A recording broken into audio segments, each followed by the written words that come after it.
What's going on, guys? I'm Tim Kelly. This is Phillies Stoplight, and the Phillies swept the Rangers out of Texas. It was one of those long-running fun facts that the Phillies hadn't won in Arlington since 2014. Not only did they break that streak this weekend, but they did it with a sweep. Their first 3 wins at Globe Life Field all come in the same series as they stay hot. And really, my biggest takeaway from this weekend in Texas is that Jhoan Duran has just completely changed the complexion of this team. Since he made his first appearance with the Phillies, they're 7-2. This is a team that was 11-12, pretty mediocre, run-of-the-mill in July. In August, they're off to a 7-2 start. And yesterday, they got 4 innings out of their bullpen, all scoreless, from Tanner Banks, who has just honestly been a lot better than I anticipated him being this season.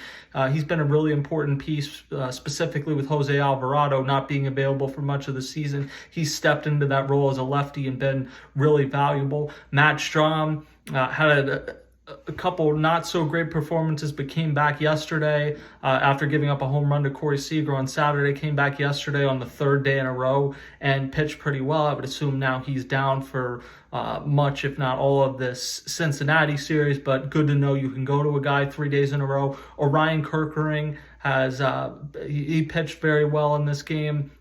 The biggest thing, though, is Duran. And obviously, you also have David Robertson now. He was activated yesterday. I was a little bit surprised they didn't bring him in the 7th over Strahm, but I get, even though he's been around the block and he's had the minor league rehab appearances, you don't necessarily want to bring a guy in for the first time in a season during what is a high leverage situation, which it was at that time. They were winning by 1 run. You don't want to bring him in that situation. I still probably would have. It worked out without having to do that. Robertson, though, is going to have to pitch probably Monday night in Cincinnati because you have Strahm for sure down. Duran pitched back-to-back days. I would think they don't want to go to him Monday. So you're going to see Robertson. You're going to see Jordan Romano again at some point. Jose Alvarado continues to pitch at AAA Lehigh Valley. He's not going to be eligible to pitch in the postseason because of the suspension, but he will be back for the last 6 or so weeks of the season, and I think they would be wise to use him and keep some of their other guys fresh. So the thing about the bullpen, though, is you've gone from having a bullpen that you had no trust in, was one of the worst units in the league, not just among playoff teams, it was just among all teams, it was one of the worst in the league. Since Duran, the 9th inning is now pretty much locked down, and I'm not saying he's never going to blow a save or never going to give up a run, but you now have one of the 4 to 7 guys in the league that you can basically turn the lights out when he comes into the game. And that is such a massive advantage, knowing that if you have the lead after the 8th inning, you probably won the game. It makes it very difficult, especially once you get to October, for teams to game plan against you. And it takes pressure off of other guys. Kerkering, Matt Strahm, like some guys that are maybe better suited to pitch 7th and 8th as opposed to the 9th, they will also get a benefit from this. So are the Phillies going to have the best bullpen in baseball the rest of the regular season? Maybe not, but Duran's addition has absolutely changed the entire complexion of this bullpen, and all of a sudden, you feel pretty good about this, which, if your starting pitching is pitching like how it has for much of this season, where you have a great 1-2, probably the best 1-2 punch in baseball with Wheeler and Sanchez in whatever order you want to make it, and we're going to get to Wheeler in a second, and then you have Ranger Suarez is probably your Game 3 starter. Jesus Luzardo, there's some concerns about, but he pitched pretty well Saturday after giving up a first-inning run, and in general, as much as there are some questions with him, most teams are not, even in the playoffs, are not going to have 4 starters that they feel great about. So if you have 2 starters you feel great about, a number 3 in Ranger Suarez that you feel pretty good about, and then Jesus Luzardo, who is a guy that has nasty stuff and can strike you out 10 times in a game, and you're not surprised by it, you're in a pretty good situation. If you feel like you can make the 7th through 9th inning work, you're going to be a really effective team in October. Now, Zack Wheeler is still a bit of a question after yesterday's start. The Phillies reported that he felt soreness after his most recent start before yesterday. So last Saturday when he pitched at Citizens Bank Park against Tarek Skubal, they had imaging done. Nothing was shown in the imaging, but they still pushed his start back from Friday to Sunday. And we talked about it, myself and Mike McGarry, on the last episode of Phillies Stoplight, that this was going to be an important day, regardless of whether the Phillies had won or not, with Zack Wheeler, because you needed to see that he was healthy and that you could feel good going forward. I don't know that you necessarily saw that, but he was effective. He got the win. 5 innings pitched, 3 hits, 2 earned. That's pretty good. He gave up a home run to Jock Peterson in the first inning. After that, though, settled down. He did get the benefit of the Harrison Bader catch in center field, which I believe was his last inning pitched. You got that benefit. It might have been Banks' inning. In any event, Zack Wheeler, 7 Ks, but he also had 3 walks. 51 of 83 pitches were for strikes. The velo's down. So I don't think he necessarily alleviated the concerns you have about him either. You're still kind of in a wait and see. Wait and see how does he feel tomorrow. Wait and see how does he feel after the next start. The Phillies now have a 5.5 game lead in the NL East, which is kind of crazy considering where they've been at certain points this season. But the Mets are an absolute free fall. They got their asses handed to them by the Brewers over the weekend. And the Phillies have created some distance. I do wonder if there's a temptation to shut Wheeler down for a little bit if he doesn't feel perfect and try and get him right for the playoffs. In 2022, he had some forearm tightness, which is usually a really bad sign, like could lead to Tommy John. They shut him down for a little while. He came back and was great throughout the course of that postseason run.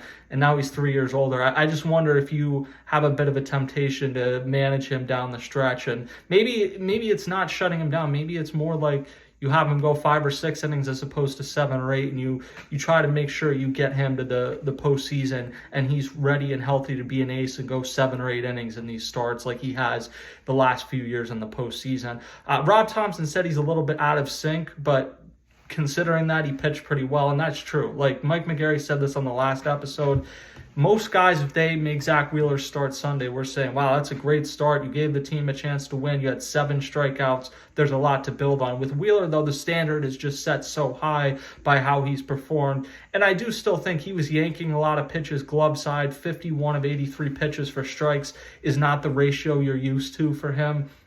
So there's questions. Now, I did find it interesting post-game. Zack Wheeler said it's been a while when asked how long the shoulders bothered him. Now, teams don't ever let us know this stuff, but I don't think it's uncommon, especially for a 35-year-old pitcher that's logged 200-ish innings for 6 or 7 seasons in a row now, to have some shoulder or elbow discomfort, particularly at this point in the season.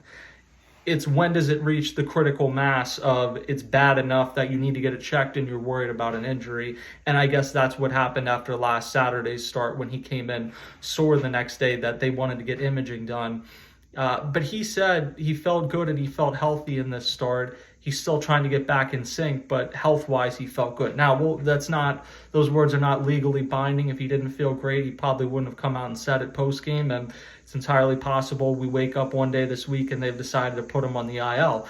But there wasn't a disastrous situation. He didn't come out and give up 10 runs. He didn't pitch like Andrew Painter pitched against Scranton at AAA yesterday. So the worst-case scenario appears to have been avoided. It's just a matter of, can he avoid an IL stint before the season's over? And that would obviously push him out of the Cy Young race altogether. But the most important thing is having him healthy. So I think it's a situation worth continuing to monitor. Now, the Phillies will continue without an off day for quite a bit now. I believe next Thursday is the next time they're going to be off. The Phillies will head to Cincinnati. This is a weird road trip to go to Texas, Cincinnati, DC. You're not really in the same region of the country for any of those 3 series. So, probably a tough series travel-wise. But Taijuan Walker will go against Andrew Abbott in Game 1. Andrew Abbott has had a tremendous season, 8-2 with a 2.34 ERA. That's a tough matchup for the Phillies, even with Taijuan Walker having pitched pretty well as a starter this season. Game 2 is Ranger Suarez versus Brady Singer. Singer's got a 4.53 ERA, so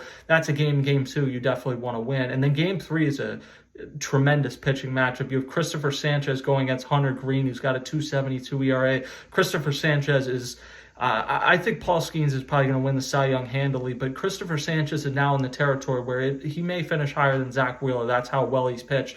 Logan Webb, Yamamoto on the Dodgers. You have a few other guys in that mix, but outside of Skeens, Sanchez has pitched about as well as any pitcher in the NL this year, and he's probably been one of the top 5 pitchers overall in baseball. Obviously, it was a big snub from the All-Star game, and I thought it was wrong at that time. But it's become even more clear since then how wrong it was, because he has been tremendous out of the All-Star break. And you're going against Hunter Green, who is a great power pitcher, was an All-Star last year. That's a fun pitching matchup to finish out that series. But the Reds are an interesting team because Ellie De La Cruz is a superstar, just an electric player. TJ Friedel's having a really nice season. But for a team that plays its home games at arguably the most hitter-friendly stadium in baseball, their lineup overall has been disappointing, particularly Spencer Steer and Matt McLain, two guys that I thought were going to be blue chip core pieces. At least to this point, have not developed into that. They've had disappointing seasons. The Reds are 62-57. They're a game and a half out of that last wild card spot in the NL. They're the first team out right now. So this is a huge series for them. If you're the Phillies and you go in and you take 2 out of 3, it's a great road trip. Then you head to DC against a not very good Nationals team for the weekend before returning home. If you come out of this 5-1 over your first 6 games of this road trip, you're in a great spot. And look, the Phillies are 5.5 up. It doesn't guarantee they're going to win the NL East, but right now they are in the driver's position. They probably have 75% odds to win it. And it gets more to the point then where you're worrying about, do you get one of those top 2 seeds that has a bye? I know there's going to be some people that think they're better off without a bye, and maybe that proves to be the case. I always think you're better off having to play one less series and A, not having to use your pitchers, but B, taking the chance that you lose in one of those series. So they're in a good spot right now to fight. The Brewers are probably going to get that top seed in the NL, but the Phillies or Dodgers appear to be the 2 teams, and maybe the Padres, if they catch the Dodgers, that are in the mix for that second bye in the NL. So a lot to consider, but a very good weekend for the Phillies in Arlington.